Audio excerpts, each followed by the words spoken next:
12। फिर लंबी श्वास हाफ सर्किल में श्वास लेंगे, अर्धभुत में श्वास लेना है। फिर धीरे धीरे धीरे श्वास छोड़ना है। बहुत बढ़िया कीजिए। ये बहुत आपको ऑपरेशन से जो है ना बचा देगा। जिसको सर्वाइकल स्पॉन्डिलाइटिस है उसको कभी भी ऑपरेशन करने का जरूरत नहीं पड़ेगा। 1 2 3 4 5 6 7 8 9 10 11 12।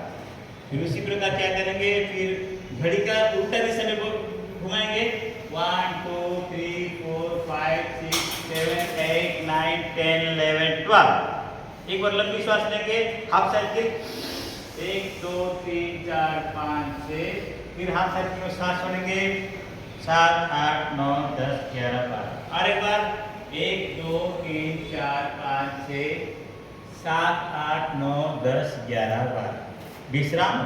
फिर लंबी श्वास लेते हुए 1 2 3 4 5 5 4 3 2 1।